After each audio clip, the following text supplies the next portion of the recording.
किसी का मोह कैसे छोड़े। मनुष्य का जीवन एक अजीब यात्रा है। इस यात्रा में तुम बहुत लोगों से मिलते हो। कुछ तुम्हें छू जाते हैं, कुछ तुम्हें बदल देते हैं और कुछ तुम्हें बांध लेते हैं। और जब मन बंध जाता है तब उसका नाम प्रेम नहीं होता, उसका नाम होता है मोह। प्रेम स्वतंत्र करता है, मोह दास बना देता है। प्रेम उड़ान देता है, मोह पिंजरा बना देता है। प्रेम आंखें खोलता है, मोह आंखों पर पट्टी बांध देता है। आज का प्रश्न वही है, किसी का मोह कैसे छोड़ा जाए। लेकिन ध्यान रखना, मोह को केवल छोड़ा नहीं जाता, मोह को समझने पर वह स्वयं टूट जाता है। मन में बंधन समझ से टूटते हैं, जोर लगाने से नहीं।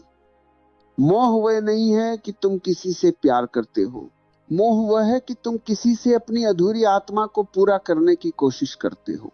तुम सोचते हो अगर ये व्यक्ति मेरे साथ रहे तभी मैं ठीक हूं, अगर ये दूर चला गया तो मेरा जीवन अर्थहीन हो जाएगा। यही आसक्ति है, यही मनोवैज्ञानिक चिपकाव है, यही मोह है। किसी ने एक बार पूछा, मोह लगता क्यों है? क्योंकि तुम अकेले हो और तुम उस अकेलेपन को सहन नहीं कर पाते। तुमने कभी अपने भीतर उतर कर देखा ही नहीं कि तुम्हारे भीतर कितनी मौन गहराइयां हैं, कितने शांत महासागर हैं, कितना विराट आकाश है। तुम्हें अपना भीतर डराता है, इसलिए तुम किसी से चिपक जाते हो। मोह हमेशा वहां लगता है जहां तुम अपने भीतर से भाग रहे होते हो।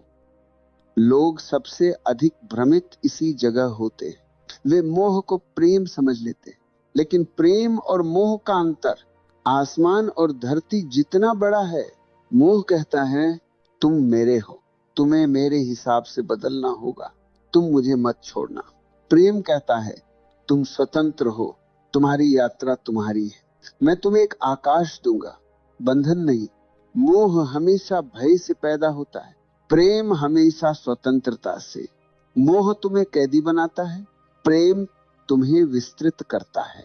जहां भय है, जहां असुरक्षा है, जहां अपेक्षा है, वहां मोह है। जहां मौन है, जहां स्वीकृति है, जहां स्वतंत्रता है, वहां प्रेम है। मोह को त्यागा नहीं जा सकता, मोह को केवल देखा जा सकता है। ध्यान दो, जब कोई गांठ दिखाई देने लगती है तो वह धीरे धीरे खुलने लगती है। जब तुम मोह को जैसा है वैसा देख लेते हो तो मोह की पकड़ ढीली हो जाती है। तुम्हें यह समझना होगा कि कोई भी व्यक्ति तुम्हारी आत्मा का स्रोत नहीं है। जिससे तुम मोह रखते हो वह तुम्हारे भीतर की खाली जगह को भर नहीं सकता। तुम्हारी खाली जगह तुमको ही भरनी होगी। ध्यान से, स्मृति से, जागरूकता से अपने भीतर लौटकर। मोह इसलिए टिकता है क्योंकि तुम वास्तविकता को स्वीकार नहीं करते। तुम अपने मन से कल्पना बनाते हो कि ये व्यक्ति हमेशा मेरे साथ रहेगा, कि ये मेरे बिना जी नहीं पाएगा, कि ये जैसा मैं चाहता हूं वैसा ही रहेगा। ये सारी कल्पनाएं टूटने के लिए ही बनी हैं। जब कल्पना टूटती है तो पीड़ा होती है और तुम सोचते हो कि पीड़ा व्यक्ति ने दी है। नहीं, पीड़ा तो तुम्हारी कल्पना ने दी है। मोह छोड़ना है तो पहले वास्तविकता को स्वीकार करना होगा। लोग बदलते हैं, संबंध बदलते हैं, जीवन बदलता है और सबसे गहरी बात, किसी का साथ स्थायी नहीं होता। यही स्वीकार कर लो, फिर दुख नहीं होगा। तुमने ध्यान दिया होगा, जब तुम किसी से मोह रखते हो तो तुम अपने भीतर से कट जाते हो। तुम्हारा ध्यान बाहर चला जाता है, तुम्हारी ऊर्जा बहने लगती है, तुम्हारी जड़ें कमजोर पड़ने लगती हैं। मोह छोड़ने के लिए तुम्हें अपने भीतर लौटना होगा। कभी अकेले बैठो, अपनी सांसों को सुनो, अपने हृदय की धड़कनों को सुनो, अपने विचारों को बिना जज किए आते जाते देखो। धीरे धीरे तुम पाओगे कि तुम्हारा भीतर तुम्हें पूर्ण कर रहा है, और जिस दिन तुम भीतर पूर्ण हो जाओगे उस दिन कोई भी तुम्हें बांध नहीं सकेगा। मोह अंधता है। अंधता में तुम व्यक्ति को वैसे नहीं देखते जैसे वो है, बल्कि वैसे देखते हो जैसे तुम उसे देखना चाहते हो। ये भ्रम से रिश्ता बन जाता है। इसीलिए रिलेशनशिप में थोड़ी जागरूक दूरी बहुत आवश्यक है। दूरी का मतलब नाराज होकर दूर जाना नहीं, भावनात्मक दरवाजे बंद करना नहीं, ठंडापन नहीं। दूरी का मतलब अपने भीतर लौटना, अपनी ऊर्जा पुनः प्राप्त करना, व्यक्ति को एक स्पष्ट दृष्टि से देखना। स्पष्टता से देखने पर तुम पाते हो कि मोह सिर्फ एक धुंध था। जीवन अनित्य है, सब बदल रहा है हर क्षण, हर सांस के साथ। जब तुम किसी चीज को स्थायी मान लेते हो तभी मोह पनपता है। मोह का आधार ही यही है कि यह हमेशा रहेगा, लेकिन कुछ भी हमेशा नहीं रहता, तुम खुद भी नहीं। एक बार जीवन की अनित्यता गहरी समझ में उतर जाए तो पकड़ अपने आप छूट जाती है, क्योंकि तुम भीतर खाली हो, क्योंकि तुम भीतर असुरक्षित हो, क्योंकि तुम भीतर अधूरे हो। तुम सोचते हो कि कोई और तुम्हें पूरा कर देगा, लेकिन पूरा करना तुम्हारे हाथ में है। जब मन में पूर्णता आती है, मोह खत्म हो जाता है। जब मोह टूटता है तो मन में भारी दर्द होता है। क्यों? क्योंकि मोह ने तुम्हें एक झूठी पहचान दे दी थी। तुमने अपना अस्तित्व उस व्यक्ति में डाल दिया था। जब वह जाता है तो तुम सोचते हो कि तुम्हारा एक हिस्सा टूट गया है। असल में टूटता कुछ नहीं है, सिर्फ भ्रम जाता है, और भ्रम के जाने में ही दर्द होता है। मोह की जड़ मन की अचेतनता है, और मोह का समाधान मन की जागरूकता है। ध्यान वह औषधि है जो तुम्हें भीतर पूर्ण कर देती है। जब तुम ध्यान में उतरते हो तो तुम अपने भीतर एक ऐसी शांति पाते हो जो किसी व्यक्ति पर निर्भर नहीं होती। तुम्हारा स्वरूप ही पूर्ण है, तुम्हारी चेतना ही संपूर्ण है। जिस दिन ये अनुभव हो जाए, मोह स्वयं समाप्त हो जाता है। मोह के बाद एक विशाल आकाश खुलता है, जहां तुम देखते हो कि तुम्हारे भीतर कितना सौंदर्य है, कितनी ऊर्जा है, कितना प्रेम है, जो तुम खुद को दे सकते थे पर दूसरों से मांगते रहे। मोह छोड़ने के बाद जो प्रेम आता है वो बिल्कुल अलग होता है। वह शांत होता है, वह परिपक्व होता है, वह स्वार्थ रहित होता है, वह स्वतंत्र होता है। मोह को छोड़ने का असली अर्थ ये नहीं है कि तुम किसी को त्याग दोगे। मोह छोड़ने का अर्थ है तुम स्वयं को वापस पा लोगे, और जिस दिन तुम अपने भीतर लौट आओगे उस दिन तुम किसी से भी प्रेम कर सकोगे, लेकिन बिना बंधे हुए। स्वतंत्रता में प्रेम होगा, मौन में प्रेम होगा, जागरूकता में प्रेम होगा, और वही प्रेम तुम्हें परमात्मा की ओर ले जाता है। मोह का सबसे खतरनाक चेहरा यह है कि तुम जिसे प्यार कहते हो उस पर अपना हक जमा लेते हो। तुम कहते नहीं, पर भीतर भीतर यह भाव चलता रहता है, ये मेरा है, यह मेरे लिए है, यह मेरे बिना नहीं जी सकता, मैं इसे खो नहीं सकता। यही स्वामित्व है, यही मोह का सबसे जहरीला रूप है। ध्यान रखना, जहां स्वामित्व है वहां प्रेम नहीं हो सकता। जब तुम किसी को अपना मान लेते हो तो तुम उसे वस्तु बना देते हो। वस्तु पर अधिकार होता है, व्यक्ति पर नहीं। तुम्हारा अधिकार जितना बढ़ेगा तुम्हारा प्रेम उतना ही मरता जाएगा। यही कारण है कि मोह हर संबंध को नष्ट कर देता है। स्वामित्व के बिना प्रेम सुंदर है, निर्मल है, निर्भय है। स्वामित्व के साथ प्रेम बीमार हो जाता है, और फिर वही बीमारी तुम्हें मोह की गहराइयों में धकेल देती है। तुम डरते हो, तुम्हें खोने का डर है, अकेले होने का डर है, भविष्य का डर है, अज्ञात का डर है, और भय में जो संबंध बनते हैं उनमें कभी सुगंध नहीं होती, सिर्फ बेचैनी होती है। भय ऐसा विष है जो तुम्हारे हृदय को सिको देता है। भय में तुम चिपकते हो, भय में तुम पकनते हो, भय में तुम रोते हो, भय में तुम टूटते हो। ध्यान से देखो, जब तुम जिस व्यक्ति से मोह रखते हो वह थोड़ा भी दूर जाता है, तुम्हारे भीतर क्या होता है? छाती में कसाव, मन में कल्पनाएं, दिल में बेचैनी, भविष्य के डर। अगर ये प्रेम होता तो तुम्हारा हृदय हल्का होता, भरा हुआ होता, पर मोह में हृदय भारी होता है, क्योंकि मोह प्रेम नहीं, भय का दूसरा नाम है। जहां उम्मीदें हैं वहां मोह जरूर होगा। तुम उम्मीद करते हो कि वह व्यक्ति तुम्हें खुश रखेगा, तुम्हारी भावनाएं समझेगा, तुम्हारी इच्छा पूरी करेगा, तुम्हें कभी छोड़ेगा नहीं। ये सब उम्मीदें हैं, और उम्मीदों से जो प्रेम किया जाता है वह व्यापार है, हिसाब है, समझौता है। और जब उम्मीदें टूटती हैं तो तुम टूट जाते हो, लेकिन ध्यान रखना, तुम्हें तोड़ने वाला व्यक्ति नहीं होता, तुम्हारी उम्मीद होती है। संबंध नहीं टूटता, उस पर बैठा तुम्हारा भ्रम टूटता है। अगर तुम उम्मीदों को देख सको तो मोह घुलने लगेगा। कई बार मोह प्रेम से नहीं, अहंकार से आता है। किसी का साथ मिलना अहंकार को अच्छा लगता है, किसी का तुम्हारी चिंता करना अहंकार को सुख देता है, किसी का आप पर निर्भर होना अहंकार को मजबूत करता है। इसलिए जब वह व्यक्ति दूर जाता है तो तुम्हें चोट प्रेम में नहीं लगती, तुम्हारा अहंकार घायल होता है। तुम कहती हो, उसने मुझे इतने समय के बाद कैसे छोड़ दिया, उसने मुझे क्यों नजरअंदाज किया, उसने मेरे साथ ऐसा कैसे कर दिया। ध्यान रखना, जहां मेरे साथ ऐसा वाली भाषा चलने लगे, समझ लेना वहां अहंकार बोल रहा है। अहंकार जितना बड़ा होगा मोह उतना गहरा होगा। जैसे जैसे अहंकार पिघलता है मोह भी पिघलता जाता है। मैं बार बार कहता हूं, देखने की कला सीखो। देखना मतलब तटस्थ होकर, बिना जज किए अपने मन को देखना। मन क्या कर रहा है, मन क्या सोच रहा है, किस विचार से चिपका है, कौन सी याद को पकड़े बैठा है, कौन सा डर उसे बांध रहा है।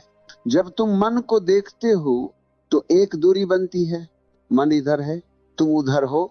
ये दूरी ही मोह की जड़ काट देती है, क्योंकि मोह तभी टिकता है जब तुम मन से एक हो जाते हो। जैसे ही तुम मन को वस्तु की तरह देखने लगते हो, मोह टूटने लगता है।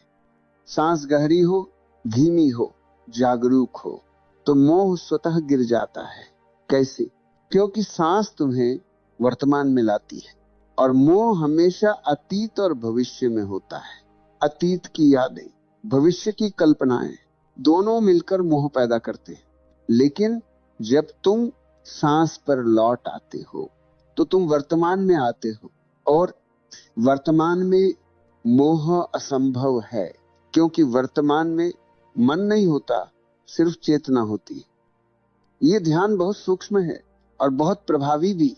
जब भी तुम्हें उस व्यक्ति की याद आए या उससे जुड़ी कोई भावना उठे, उसे दबाओ मत, उसे भगाओ मत, उसे नकारो मत। बस साक्षी होकर देखो। भावना आ रही है, उसकी हरकत देखो, उसका ताप देखो, उसकी लहरें देखो। जैसे समुद्र की लहरें आती हैं और चली जाती हैं, भावनाएं भी आती हैं और चली जाती हैं, पर तुम तो किनारे पर खड़े हो, तुम लहर नहीं हो, तुम लहरों के साक्षी हो। इस बोध में मोह जलकर राख हो जाता है। सबसे बड़ा ध्यान यह है कि तुम अपने भीतर लौटो, क्योंकि मोह तभी होता है जब तुम अपने भीतर से दूर होते हो। अपने शरीर को महसूस करो, अपनी धड़कन सुनो, अपनी ऊर्जा को प्रवाहित होते देखो। अपनी आंखें बंद करके अपने भीतर के आकाश को महसूस करो। थोड़ी देर में तुम पाओगे कि जिस प्रेम को तुम बाहर ढूंढ रहे थे वह तुम्हारे भीतर मौजूद है। जब भीतर सहारा मिल जाता है तो बाहर के सहारों की जरूरत नहीं रहती। जब भीतर प्रेम जाग जाता है तो बाहर के प्रेम में चिपकाव नहीं रहता। अक्सर मोह बचपन के घावों से आता है। तुम्हें बचपन में असुरक्षा मिली, अस्वीकृति मिली, भावनात्मक दूरी मिली, अकेलापन मिला, तो मन भीतर ही भीतर टूट गया। और अब बड़े होकर तुम किसी से मोह इसलिए बांधते हो क्योंकि वह तुम्हारे उस पुराने घाव को ठीक करता हुआ लगता है। जिस व्यक्ति से मोह है वह असल में वह व्यक्ति नहीं है, वह एक मरहम है जो तुम्हारे बचपन के घाव पर लगा है। इसीलिए जब वो दूर जाता है तुम सिर्फ उससे नहीं टूटते, तुम अपने बचपन की बरसों पुरानी पीड़ा से फिर सामना करते हो। अगर तुम अपने इनर चाइल्ड को समझ जाओ तो मोह का बड़ा हिस्सा खुद ही घुल जाता है। मोह कहता है तुम मेरे हो, प्रेम कहता है तुम स्वतंत्र हो, और स्वतंत्रता कहती है मैं तुम्हारा हूं पर तुम्हें बांध कर नहीं। जब प्रेम और स्वतंत्रता मिलते हैं तभी जीवन में संगीत जन्म लेता है। मोह उस संगीत को बिगाड़ देता है। मोह प्रेम की ध्वनि को विकृत कर देता है। प्रेम को मजबूत बनाना है तो स्वतंत्रता को जन्म देना होगा, और स्वतंत्रता तभी आती है जब मोह समाप्त होता है। कई लोग कहते हैं मोह टूटने के बाद भीतर खालीपन लगता है। हाँ, क्योंकि जो भरा था वो तुम्हारा था ही नहीं। कल्पना थी, आसक्ति थी, डर था, ईगो था, आदत थी। जब वो सब टूटता है तो भीतर शून्य आता है। लेकिन उस शून्य से मत डरो, वही शून्य वह द्वार है जिससे तुम अपने असली स्वरूप में प्रवेश करते हो। मोह भरा हुआ लगता है पर वो जहर से भरा होता है। शून्य खाली लगता है पर वो अमृत से भरा होता है। मोह भूख है, भूख बाहर से कुछ लेना चाहती है। प्रेम भोजन है, भोजन बाहर नहीं भीतर से उठता है। मोह कहता है मुझे दो, मुझे दो। प्रेम कहता है मैं देना चाहता हूं। लेकिन देना तभी संभव है जब तुम्हारे भीतर भंडार हो। अगर भीतर प्रेम का झरना फूटता है, तुम किसी के पीछे नहीं भागते, तुम्हारी उपस्थिति ही पर्याप्त होती है। मोह इसलिए बढ़ता है क्योंकि तुम उसे रोकते रहते हो, तुम संघर्ष करते हो, तुम लड़ते हो, तुम दबाते हो। लेकिन दबाने से मोह और गहरा हो जाता है। अंतिम सूत्र यह है, जो है उसे रहने दो, जो जा रहा है उसे जाने दो, जो आएगा उसे स्वीकार करो। जीवन का पूरा रहस्य इन्हीं 3 पंक्तियों में छुपा है, और जो जीवन को इन्हीं पंक्तियों में जी लेता है वह कभी किसी मोह में नहीं फंसता। मोह मन की वह जाली है जो इतनी महीन होती है कि तुम उसे देख नहीं पाते, लेकिन इतनी मजबूत होती है कि तुम उससे निकल नहीं पाते। मोह स्वतंत्रता का विरोधी है और मन हमेशा स्वतंत्रता चाहता है, लेकिन आदतों का दास भी रहता है। यही कारण है कि मोह को छोड़ते समय मन 2 हिस्सों में बंट जाता है। एक हिस्सा कहता है छोड़ दो, इससे दुख होगा। दूसरा हिस्सा कहता है नहीं, पकड़ो, इससे सुख मिलता है। दोनों को देखो, दोनों को सुनो, दोनों को बारीकी से महसूस करो, और फिर समझो दोनों ही मन के खेल हैं। इन दोनों में तुम कहीं नहीं हो। तुम वह हो जो इन दोनों को उदासीन होकर देख रहा है। यही देखने की कला तुम्हें जाल से मुक्त कर देती है। और जब मन का जाल टूटता है तो प्रेम के पंख खुल जाते हैं। हर मोह की जड़ भीतर छिपी एक कमी होती है। तुम चाहे जितना कहो कि मैं उससे बहुत प्यार करता हूं, लेकिन गहराई में जाकर देखोगे तो पाओगे कि वह व्यक्ति तुम्हारी किसी कमी को पूरा कर रहा था। कमी किसी के दुलार की, किसी के सहारे की, किसी की उपस्थिति की, किसी की स्वीकृति की, किसी की निकटता की। और जब यह कमी भीतर होती है तो तुम किसी भी व्यक्ति से चिपकने लगते हो। वह व्यक्ति तुम्हारी कमी भरता है और तुम उसे प्रेम नहीं, जीवन समझने लगते हो। ध्यान रखना, जब किसी व्यक्ति को तुम अपनी कमी बना लेते हो तो वही मोह है। लेकिन जब भीतर तुम पूर्ण हो जाते हो, जब भीतर का खाली कटोरा खुद ही भर जाता है, तो किसी बाहरी व्यक्ति का सहारा लेने की जरूरत नहीं होती।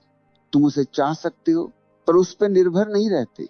यहां से प्रेम जन्म लेता है, यहां से मोह मरने लगता है।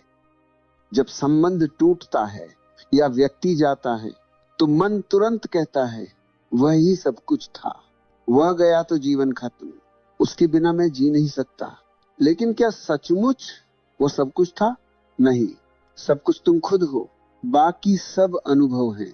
अगर कोई व्यक्ति तुम्हारे जीवन का सब कुछ बन गया तो इसका मतलब है तुमने अपने भीतर बहुत बड़ा खालीपन छोड़ा हुआ था।